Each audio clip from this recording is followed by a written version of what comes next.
Hello there, dear friends, and welcome once again to the Relaxed Fantasy Review.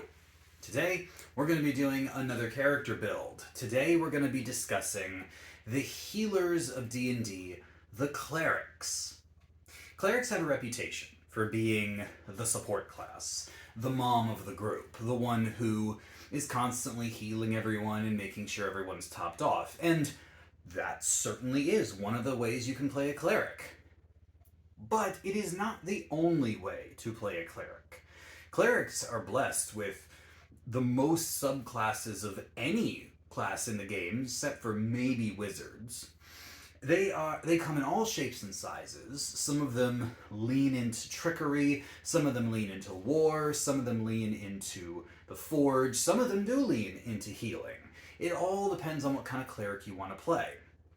Today we're going to be talking about the most baseline cleric out there, the life domain cleric. Clerics from the life domain are the healers, but they are also the buff masters of the group, the ones who keep everyone else fighting at their best. I've built this life domain cleric from the ground up, all the way up to level 5, and today we're going to be exploring how they look as far as their magic, their stats, and their strategies in combat and how effective they are. So, what do you start with when you create a character? Why, you start with what kind of creature they are, their ancestry or their race. For this one, I went simple, and I went with the Hill Dwarf. Hill Dwarves have all the normal things dwarves have when it comes to their powers. They have dark vision, so they've got the power to see in the dark. They've got dwarven resilience, which is your standard resistance to poison damage and advantage against the poison condition. And they have the stone cunning feature, which is a nice little ribbon feature that whenever they have to make history checks about stonework, they do better at it. As far as the hill dwarves are concerned, they have the dwarven toughness feature. This means that when they get hit points from leveling up, they get additional hit points. So they're just a little bit tougher, a little bit beefier than your average player. And because we're going cleric, I went with a classic pick for the cleric, and that is the acolyte background. The acolyte background gives you a couple extra skill proficiencies and gives you some more languages that you've learned. It basically makes it so that you worked in a temple before you were an adventurer. It's not a bad background at all. It gives you the feature Shelter of the Faithful. Whenever you go to a temple that's affiliated with your deity, then you get extra benefits when it comes to lodging and prices and healing and what have you, supplies. It's good stuff. This cleric, because I built them from level 1, I'm going to be describing them as their stats go. I went with the point buy system, which is where you get to buy your stats using a pool of points. And clerics are wisdom casters, so I stuck a 15 in my wisdom, and then took one of my stat boosts from Hill Dwarf, which was a +1, and put it there. And then I went with a 14 in my constitution and put my +2 in there, in accordance with Tasha's rules. And then I put a 12 in my strength, a 12 in my dexterity, and then a 10 in my intelligence, which left me with a 9 in my charisma. Now, because I'm a life domain cleric, this means that you choose the cleric. At level 1, you choose your subclass, and I chose life domain. This means that I get the Disciple of Life feature, which just means that when you heal someone, they get extra healing. So it just buffs up your healing quite a bit. You get proficiency in wisdom and charisma saving throws. For this character, they have proficiency in religion and insight and medicine and persuasion. Those are the skills that I chose for them. I gave them, because they're life domain clerics, they get heavy armor proficiency.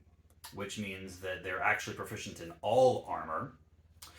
And as far as their weapons go, they are proficient in simple weapons because they're a cleric, but because they're a dwarf, they're also proficient with battle axes and warhammers. For the starting equipment, I went with the warhammer and also with a light crossbow in case they needed a ranged weapon. Their constitution being 16, they get a +3 in that, and as a cleric, their hit die is an 8, which means that they're going to start with 8 +3 +1 for the Hill Dwarf toughness feature, so they actually start with 12 hit points. And as far as equipment goes, I gave them chainmail. Now, you may want to do something a little different because chainmail is a heavy armor, and this means that they might not be able to move that fast. It has a strength limitation where you have to have at least a 13 strength to wear it, or you get slowed. Like your movement speed is down 10 feet, and dwarves already have a slow movement speed of 25, so this cleric cannot move very fast. But I also strapped a shield on them, which means that they have a starting armor class of 18, so they're pretty hard to hit. I also gave them a priest pack and a holy symbol that they wear around their neck. I didn't choose a deity for them. You could just pick any deity you want. This here says neutral good, so that's the alignment I picked, but you could pick pretty much whatever you want. Now, the last thing we got to discuss is spells. Clerics are spellcasters right from level 1. So the cleric gets some awesome support spells. I chose guidance as my main cantrip here, which gives you a d4 whenever you cast it before you do a skill check. You cast guidance on yourself or on another character, and they get a d4 added to the next skill check they do within a minute. It's real good when you know how to plan. But then I also grabbed 2 attacking cantrips, Toll the Dead and Sacred Flame, both saving throw based cantrips that either do necrotic or radiant damage against a wisdom or dexterity save, respectively. And then as far as my first level spells go, you get 2 straight away from your subclass, from the life domain, that are always prepared. Bless and Cure Wounds. I'll be discussing Bless in a sec because it's a big thing for our strategy. But you also have Cure Wounds available, which is a touch spell. As an action, you restore hit points to a creature. I also have prepared Healing Word, which is a bonus action heal that takes place at range. It doesn't heal as much as Cure Wounds, but it gets people up from distance. So it's a really handy support to have on your side. I also grabbed Guiding Bolt, which is a ranged attack that can illuminate an enemy. And I grabbed Command, because when you choose your spells as a cleric, you get your Wisdom modifier plus your cleric level in prepared spells. My Wisdom modifier is +3, my cleric level is 1, so I get 4 spells on top of my domain spells. Command is a spell where a creature makes a saving throw, and if they fail it, you can give them a single word that they have to do. Drop, flee, grovel. These are examples of things you can command them to do. So you got battlefield control with Command, a ranged attack with Guiding Bolt, you've got attacking cantrips, you've got healing spells, and you have Bless. Never sleep on Bless. As a first level spell, this thing's awesome. You cast Bless and you concentrate on it for a minute. You designate 3 creatures, it can include yourself. And for the next minute, while you hold concentration, they get to add a d4 to their attacks and their ability checks and their saving throws. This means that in combat, you're gonna have an extra 2.5, that's the average of a d4, so 2 or 3 added to everything you do. And at level 1, this is the entire point of our strategy. I've done the math here for what combat would look like for this cleric at level 1. First round of combat, you cast Bless. If you can manage to get it off before combat begins, great. If not, then whatever. You just cast it the first round, and then you just go in and start hitting people with your hammer. When you do this, You're going to have an attack bonus of +3. So you're not going to be that accurate with your hammer, but you are going to have Bless powering you up, which is going to add an average of 2.5, rounded up to 3. Which means that on average, you're actually hitting with a +6, which is just as good as, a well-proficient fighter with high strength. You're going to hit with a d8 of damage, +1. Against a CR 1/4 creature, you're going to hit them on average 70% of the time, doing an average of 6 damage, which means you're not going to be doing a whole lot of damage, but it'll take you 8 rounds of hitting them to kill them. Against a CR1 creature, same hit average, 70%, same damage, 6, and it'll take 14 rounds to kill them. As far as defense goes, though, you're much better at defending. Against a CR 1/4 creature, they're only going to hit you 25% of the time. They do an average of 5 damage, which means that it'll take 3 rounds for them to take you down if you're the one they're hitting. Whereas a CR1 creature hits 25% of the time, but they do 12 damage, which is your hit HP, so they can one-shot you in theory. But with your heavy armor, it's going to be tough for them to hit you. Still, you're not a tank, per se. You can still go down in one good, solid hit. You just are really hard to hit with that heavy armor you're wearing. So, that's level 1. At level 2, you're going to go up, and your hit point maximum is going to go up by 5, which is the average of the d8, +3, +1 for Dwarven Toughness, so you're going to go from 12 to 21, which is pretty awesome.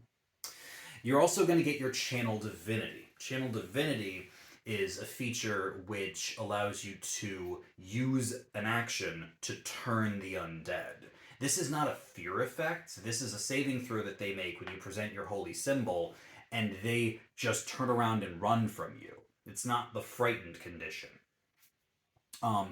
Turn undead is a really, really handy effect if you're facing undead.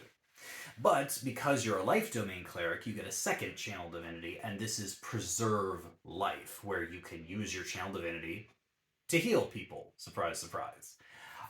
Personally, unless you're fighting undead, I'd recommend saving your channel divinity for an emergency heal. I think that's a great idea.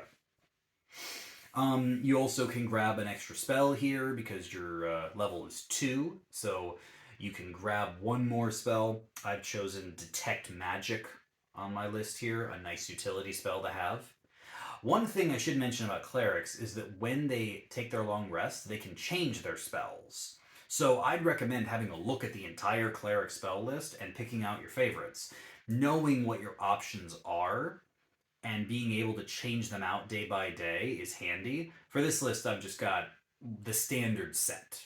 I've got Bless and Cure Wounds from the Life Domain, Healing Word, Guiding Bolt, Command, and Detect Magic. These are your first level spells. All good stuff to have. Then at level 3, you're going to grab yourself another 9 hit points, going up to 30. And you're going to get second level spells. This means that you're going to grab Lesser Restoration, which is from your domain, and Spiritual Weapon, also from your domain. I'll be discussing Spiritual Weapon in a sec. Lesser Restoration is a status healing effect, so it doesn't heal hit points, it heals like diseases and blindness and deafness and that sort of thing. And then you grab another spell. I've chosen Hold Person. Against humanoids, Hold Person is a really, really powerful battlefield control effect. It paralyzes them, which makes your melee attacks auto-crit, but it's just one creature, so if you've got a really important enemy you've got to, paralyze, not a bad pick whatsoever. But at level 3, I'm going to go over another set of battle strategies and math. But now we have Spiritual Weapon. Spiritual Weapon is a phenomenal spell for clerics. It's cast as a bonus action and activated as a bonus action, and it doesn't require concentration either. It's really, really powerful. It summons a spectral weapon, which you can move around the battlefield and attack with. So, first round of combat, you're casting Bless as your main action. And then, second round of combat, your bonus action casting Spiritual Weapon as you rush in, and then you are attacking with your spiritual weapon and your warhammer simultaneously. Remember, Bless boosts your spiritual weapon attacks too, because they're spell attacks. Against a CR1 enemy, you're going to be hitting 80% of the time with your spiritual weapon and 70% of the time with your warhammer. I did the math for both. Doing a total average damage of 13, which means you'll take down a CR1 enemy in 6 rounds of hitting it. Against a CR3 enemy, same hit odds, 80% for the spiritual weapon, 70% for the warhammer. Average damage 13, it'll take 9 rounds to kill it. So that's an improvement over the last scaled fights. Your defense hasn't really changed. Your armor class is still 18. So CR1 enemy is going to hit you 25% of the time, do an average of 12 damage, but it'll take 3 rounds to kill you since you have 30 hit points at this point. But a CR3 enemy will have a 30% chance to hit you, do an average of 24 damage. It'll still take a boss 2 rounds to take you down. I still don't recommend that you tank a boss on your own, but you certainly don't mind being in the thick of it with that armor of yours. Now, for level 4, you can take an ability score increase or a feat. I have decided that for this character, I'm taking the Magic Initiate feat. This feat allows you to choose a spell list. And when you choose the spell list, you get to grab 2 cantrips and a first level spell that you can cast once per day from that spell list. You do have to use the modifier from the spell list. In this case, I chose Magic Initiate Wizard. Now my intelligence is 10, so I don't have a modifier. So I chose spells that don't care what your modifier is. Mage Hand for my cantrip and Prestidigitation. Mage Hand's a great utility spell. It allows you to summon a spectral hand that you can move around for a minute and kind of pick up and manipulate objects. And Prestidigitation's a classic little magical trick that you can do, which allows you to summon sparks or make little images or cool things or warm things. There's 100 uses for Prestidigitation for a creative player. And as far as first level spells go, I chose Find Familiar, a classic spell. You cast it and you summon a familiar pet. Classic pick is the owl, which is what I chose for this cleric. It is a bird which you can command mentally, and it follows your directions, no action needed by you. You can use its flyby trait to rush into combat, and it can take actions that aren't attacks. So the help action is the best thing you can do with your familiar, where your owl flies in, uses the help action to give you advantage on one of your attacks, and then it flies back out again without getting hurt. One other thing is that you can cast spells with a range of touch through your familiar. So yes, you can use Healing Word to get one of your allies up, but you can also fly your familiar over to them and cast Cure Wounds. So you've got a great support option for getting people up in the battlefield, both with Healing Word and with your familiar, as well as using your familiar to give you advantage or to give someone advantage on their attack. Then what I'm assuming for the purposes going forward is that your familiar is going to give your spiritual weapon advantage when it attacks with your spiritual weapon attack, because it's going to do just a little bit more damage than your warhammer would. You also get another spell to add to your list at this level. I've chosen Aid. Aid is a spell which you cast at the beginning of the adventuring day, and it raises someone's hit point maximum by 5. Your hit point maximum at this point is 39, I believe, so this you could bring it up to 44. I didn't work that into the math. I just assumed you were using it on, your party. But it doesn't count as temporary hit points. This is a hit point maximum boost that lasts for 8 hours, so nice little buff. And then finally, at level 5, you get your 3rd level spells, and you get a proficiency bonus boost. So your attack bonuses, your spell casting modifiers, your ability checks that you have proficiency in, everything goes up by 1. For your 3rd level spells, you get Beacon of Hope and Revivify from your subclass. Beacon of Hope isn't really a thing I'm going to talk about, but Revivify is a clutch cleric spell.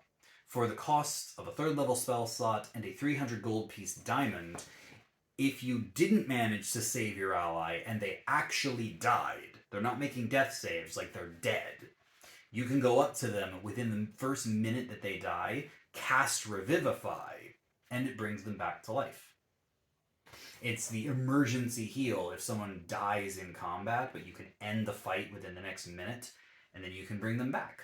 Just make sure you have a 300 gold piece diamond on your person at all times. Or 2.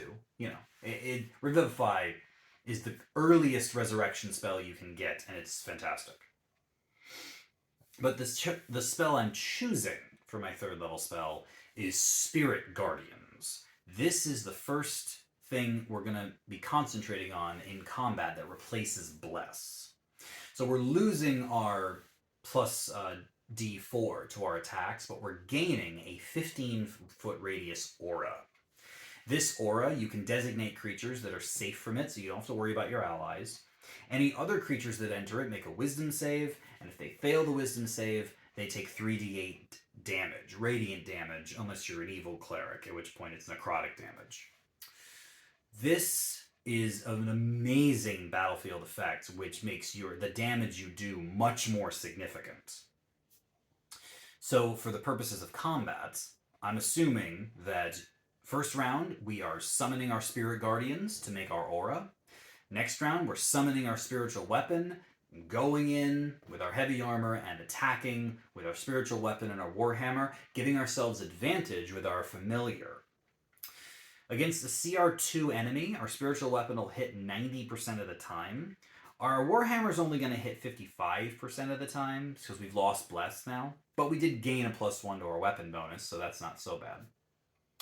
On average, with our spiritual weapons, Spirit Guardians, and Warhammer, if they all hit, we're going to do 29 points of damage, which means we can take down a CR2 enemy in 4 rounds on our own. And against a CR5 enemy, that's going to be 80% for the spiritual weapon, 45 for the Warhammer. Average damage is still 29 if we assume they all hit. That means we can take them down in 5 rounds. Now, the CR2 enemy only has a 25% chance to hit us. They do 18 damage on average against our 48 hit points. That means they can kill us in 3 rounds if they hit every time. And even a CR5 enemy only hits us 35% of the time, but they do an average of 36 damage, which means it only takes 2 rounds of hitting us to kill us. But here's the cool thing. Even with their higher levels of damage, their chance to hit is still like a third of what ours is. So whether or not we win or they win is kind of up in the air. And this is assuming you're tanking. This is not, you could be 10 feet back with the barbarian and fighter in front of you. Your Spirit Guardians are still hitting the enemy. You might not be able to make Warhammer attacks from that range, but you can still attack with your spiritual weapon and cast something like Toll the Dead or Sacred Flame, which are doing 2d8 damage now. And so you're doing a lot of damage on the battlefield, and all you had to spend was Spirit Guardians and Spiritual Weapon. You have all your first level slots for Healing Word, for Cure Wounds, your Familiar is around helping everybody out.